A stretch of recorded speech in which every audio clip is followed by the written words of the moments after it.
जोंनि आइजोफ्रा दाबो राजा लामायाव हाजिरा मावगासिनो दङ। नंखायनि मदद लानानै मालाबाबो हारि दानो हाया। दिनैनिल' खोथा नङा, थांनाय 19 बोसोराव नायबा नुगोन माखासे नंखायनिफ्राय गोजानाव फैनानै गोग्गो लामाजों समाज दानो नाजानांगो। मोनसे ब्लेम गेम, मालायनि सायाव दाय जाबसिनाय, मा जाबसिनाय, नंखाय बांखाय खोथाफोरखौ बुंनाय। गासै 2900 करोड़नि लायबिलिटिस दङमोन। दिनैबो जोंहा गोरिब गुन्द्रा दङ। माने लेखा फरायनो थाखाय दाबो गथ'फ्रा जथेस्थ' खस्थ' खालामनाङो। बेखौ मिथिदों आङो। जोबोद दुखुनांथाव बियो जाथाय। बेल' नङा, आरोबाव गोबां जाथायफोर जोंनि ओनसोलाव फिसा फिसौ जाथाय जाबाय थादों।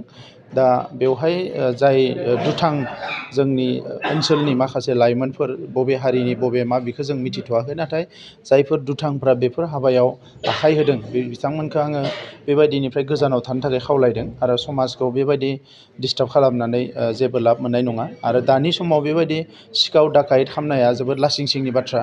दा बेबायदि खामानिनिफ्राय जाहाथे गोजानाव थायो। आरो पुलिसखौ इतिमध्य इन्सट्राक्सन होनाय जादों, अर्डार होनाय जादों जे स्ट्रं एक्सन लानो थाखाय। दा बेनिखायनो पुलिसाबो बिथांमोनखौ नागिरखागोन। आरो सोरबाफोर बेबायदि दानि समाव जे जेराव नोङो खामानि मावनानै जानांगो, गोबां केरियार मोजां दानांगो, बे समाव जायफोर लाइमोनफ्रा दिनै सोरबा जौ जुवा गाज्रि खामानियाव आखाइ होदों, बेफोरो जोंनि थाखाय जोबोद दुखुनांथाव। दा बिसोरो थाबैनो बे गाज्रि खामानिखौ नागारगोन होननानै आं मिजिंथिदों। बबेबा मोनसे मोननै हादोरनि सानै साथाम गाहाम स्पिकार दङ, नाथाय दासिम जोङो एसियानि माखासे हादोरफोर, लोगोसे इउरपनि माखासे हादोरफोर अलरेडि कनफार्म खालामबाय। जार्मानिनिफ्राय कनफार्म खालामबाय, मेक्सिक'निफ्राय कनफार्म खालामबाय। बेबायदि गोबां आलासिफोर, जापाननिफ्राय गोबां आलासिफोर इतिमध्य बिथांमोना कनफार्म खालामहरबाय। दा बेखौ नायोबा नट लेस देन 20 कान्ट्रिस बेवहाय माखासे मानसिफोर फैगोन। आरो दासिम सानै एम्बासिनिफ्राय सानै बिथांमोना फैगोन। आरो जोंनि मेइन आलासिया जाय इनागुरेल सेसनाव फैगोन, बे जाबाय मोहम्मद इउनिस, नबेल लरेट बांलादेशनि, जाय माइक्र' फाइनेन्सखौ जागायजेनदोंमोन। दा बिथाङा बेवहाय बाहागो लागोन। दा बेखौ नायनानै आं मिजिंथिदों जे बियो मोनसे साक्सेसफुल प्रग्राम जागोन। आरो इन्डियानि गोबां कम्पानिसफोर, गभर्नमेन्ट अफ इन्डियानि माखासे डिपार्टमेन्टफोर, जायफोरनिखि human resource development, livelihood management, climate change बायदिसिना बिथिंफ्राव खामानि मावदो, बिथांमोनाबो अलरेडि कनसेन्ट होबाय। आरो मर देन 20 कलाबरेटिं एजेन्सिसफ्रा जोंजों खामानि मावगासिनो दङ। दा बे हिसाबै बे इभेन्टआ वान अफ दि रिमार्केबल आरो साक्सेसफुल इभेन्ट जागोन होननानै आं मिजिंथिदों। बिनि प्रुफखौ बिथाङासो खालामनांगोन। आंहा जेबो खालामनांगौ गैया, मानोना बे केसजों आंहा जेबो लोब्बा गैया। राजखान्थिनि नामाव बिथांमोना गोदो गोदायनिफ्रायनो बेफोरबायदि बाथ्राफोरखौ बुंबोदों। दिनैनिल' खोथा नङा, थांनाय 19 बोसोराव नायबा नुगोन, जि समाव जों पावाराव गैयामोन, सोमावसारदोंमोन, बै समावबो जोंखौ जोबोद गाज्रि बाथ्राफोरखौ बुंबोदों। नाथाय बेजों मा लाब जाखो? बेजोंथ' जेबो लाब जायाखै। आरो दिनैबो नंखाय बाथ्राफोरखौ बुंनानै जुदि बिथाङा मायबा मोनसे सानदोंबा जोंनि राजखान्थि खहा खालामगोन, मायबा खहा खालामगोन, बेथ' जेबो जानाय नङा। बिनिख्रुइ लाबा बेवहायनो दङ, बास्तबखौ, रियेलिटिखौ फेस खालामनांगौ। आरो माखासे नंखायनिफ्राय गोजानाव फैनानै गोग्गो लामाजों समाज दानो नाजानांगो। मानोना बिथांमोना सोमावसारनायावबो दङमोन, 19 बोसोर राजखान्थियावबो फैनानै खुंथाय गोहोखौबो सामलायनो मोन्दों। बेनि उनाव दिनै समाजनि हालोदा मा अबस्थायाव दङ? समाजाव गोजोन थासारि लाबोनांगौखौ बिथांमोना खुनु नाजायाखिसै। हाथियार फ्रि खालामनांगौ, बेवहाय बिथांमोना जेबो नाजायाखिसै। दिनै ससिय' इक'नमिक डेभेलपमेन्टनि थाखायबो जेबो स्किम गैया। खालि मोनसे ब्लेम गेम, मालायनि सायाव दाय जाबसिनाय, मा जाबसिनाय, नंखाय बांखाय खोथाफोरखौ बुंनाय। भारतनि इन्टेलिजेन्सआ खाना जागोन नामा? बिसोरहा मेगन गैया नामा? बिसोरहा खुनु माने सर्स गैया नामा? दा बेबायदि समाव जिफोर खोथाफोरखौ सासे गोबाव सम मोनसे खुंथाय गोहोनि गुबै बिबानाव थानाय सुबुङा बुंनाया जोबोद लासिंसिं बाथ्रा। दा नंखायनो जि खोथाखौ बुंदों बिथाङानो प्रुभ खालामनांगोन। आंहा बेवहाय जेबो बुंनांगौ गैया। बे अडिटखौ बिथांमोना जि एसेम्ब्लिनि खोथा बुंदों, बे अडिटनि सायाव मानो बिथांमोना जेबो एक्सन लायाखै? दा दिनै बेखिनियाल' नङामोन, दिनैसिम 2020सिम जोंनि सरकार फैजासिम गासै 2900 करोड़नि लायबिलिटिस दङमोन। दा बे खोथाखौ बिथांमोना बुङाखै। जे अडिटनि सायावसो बुंदों जे लायबिलिटिया मानो जाखो, फैसा दाहारा मानो जाखो, मानि थाखाय बे दाहारा जाखो। दा जोङो दिनै अडिट खालामनायखायसो मिथिदों 1500 कौटिनि एडमिनिस्ट्रेटिभ एप्रुभेल होदों, जेरावनोखि खुनु फान्ड गैया, सर्स गैया, जेबो गैया। बे फैसाया मिसइउज जागौमोन।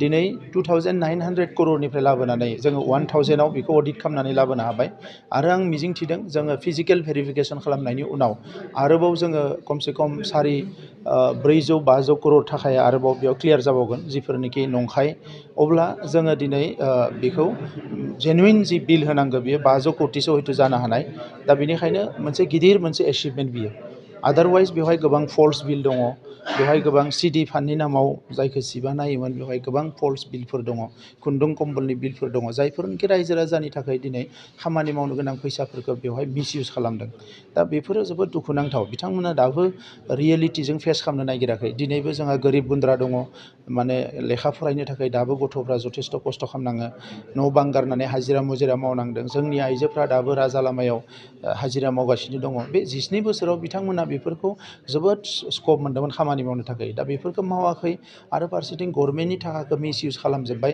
आरो दिनैनि समाव फैनानै बिथांमोना जेफोरखौ एलिगेसनफोरखौ होदों बेयाव खुनु माने बास्तबता गैया दा नंखायनि मदद लानानै मालाबाबो हारि दानो हाया मालाबाबो जौगाहोनो हाया नंखायनो जोंनि समाव जों बेफोर खामानिखौ मावाखै आरो इयुनावबो मावनाय नङा हारि जौगानायनि थाखाय ओनसोल जौगानायनि थाखाय जिखिनि बिबान दङ बेखौ जों मावलांबाय थागोन गिबि खेबनि थाखाय बड'लेण्ड इउनिभारसिटिनि केम्पासाव इन्टारनेशनेल नलेज फेस्ट मोनसे जानो थांगासिनो दङ फैगौ 27 फेब्रुवारि 28 फेब्रुवारि 1 मार्च आरो 2 मार्च सानब्रैनि हाबाफारि लानानै आरो बिनि थाखाय आसामनि जिखिनि इउनिभारसिटिफोर दङ Tezpur university Guwahati university Cotton university Assam agricultural university IIT गासैखौबो लोगोसे नर्थ इस्टनि माखासे इउनिभारसिटिसफोर इन्डियानि माखासे इउनिभारसिटिसफोर आरो फरेननि माखासे